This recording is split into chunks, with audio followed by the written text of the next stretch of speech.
parliamentary constituency consists of 19 assembly constituencies of North Goa district and 1 assembly constituency of South Goa district. So altogether we have 20 assembly constituencies comprising of 19 plus 1, that is Priol of South Goa district. For the 20 assembly constituencies, the 842 are the polling stations, which are in 583 polling locations. That is, typically we would have some polling locations having more than 1 polling station also. So altogether our number of locations are 583.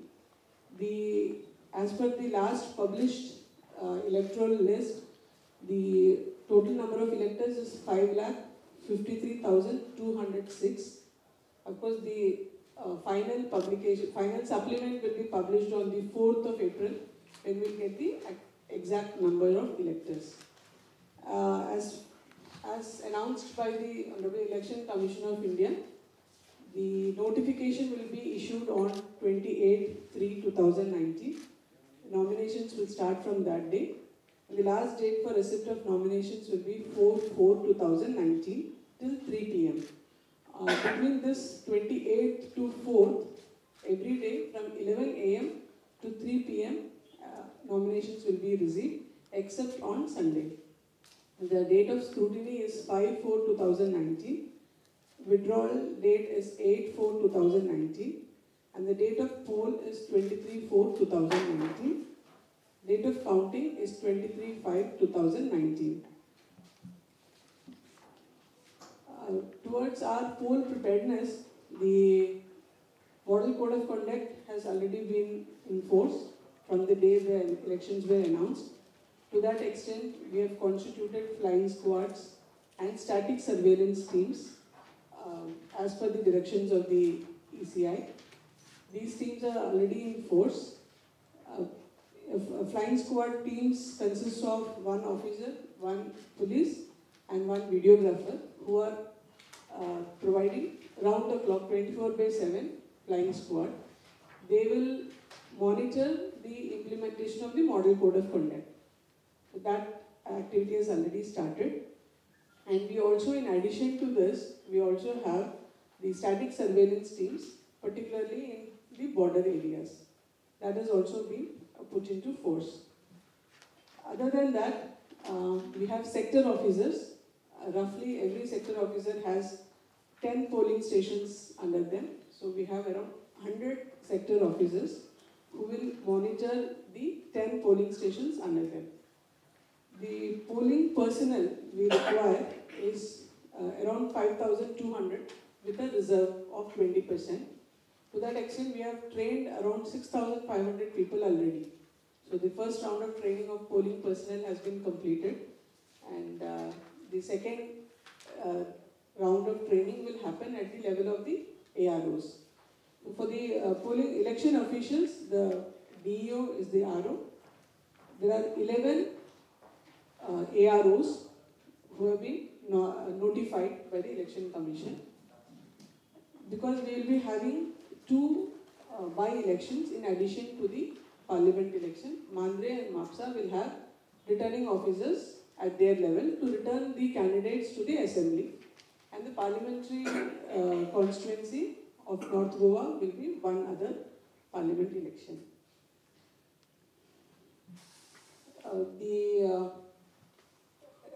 Next in the schedule is the randomization of the EVMs, that is the machinery, the machines of CU, BU and VVPAT, which are now with the RO, will be distributed among the Assembly constituencies in the first randomization, for which the Election Commission has brought out the EVM management system. It is the EMS, it's called EMS, it's a software by which the machines will be randomly allotted to the Assembly constituencies. So once we do that, physically the EVMs and VVPATs will be moved from the RO strong room to the respective strong rooms identified at the level of the Assembly constituencies. So this will happen shortly. So, and then the machines will be moved from here. They will be with the AROs. After the second randomization, the second randomization on the software will also happen at the level of the RO. On the pre-poll day, these machines will be moved to the respective polling stations. So commissioning will also happen at the level of the AROs. So this is as per the ECI's instructions, we will be carrying it on.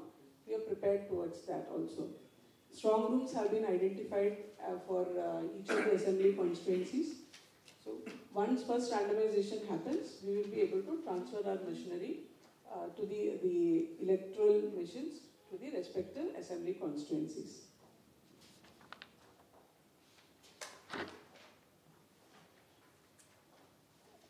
Since nominations will start from the 28th of March, necessary arrangements have been made to receive the nominations. First, there will be a preliminary scrutiny. Scrutiny will only mean that the checklist is complied with. It is not a detailed scrutiny. Once the nomination is submitted at the level of an ARO, it will be checked if all details have been filled. Thereafter, the candidates will be asked to pay the security deposit, after which they will submit the nomination form. So arrangements have been made for this at the RO's office, and this has been informed to the political parties also. For handling permissions for various meetings or rallies, the ECI has developed the Suvidha app. So we have been emphasizing that this is an online solution wherein the political parties can apply for permissions online through Suvidha. The ARO will receive the application, they will process it, and these applications have to be submitted 48 hours prior to the event. So within 24 hours, the ARO will have to process it and act on the application. So this is an important feature of these elections. So we are also trying to make it seamless by this Suvidha app. Next is the C-Vigil app, in which the complaints can be registered, and once complaints are registered on various aspects of violation of model code of conduct or election related matters, these complaints will be again transferred to the respective AROs, and this has to be settled within a specific period of time. So these are two things which we are emphasizing on this in these elections.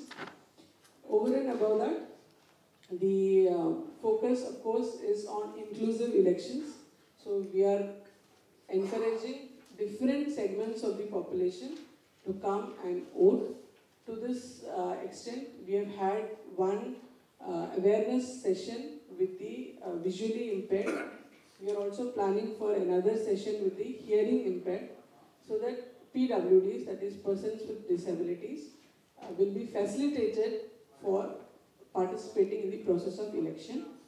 To this extent, the guidelines of ECI is very clear. Polling stations should have ramp facilities where wheelchairs can enter.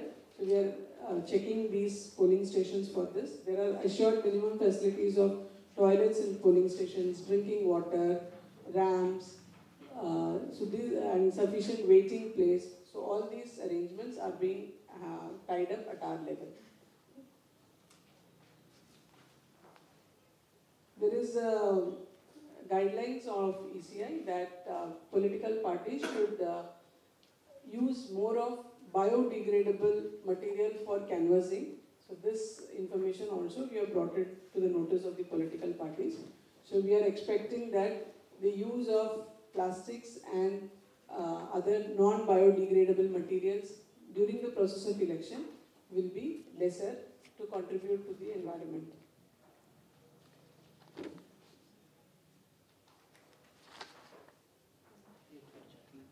The rate chart that will be used for election expenditure monitoring has been notified, and a copy of which is also given to the political parties.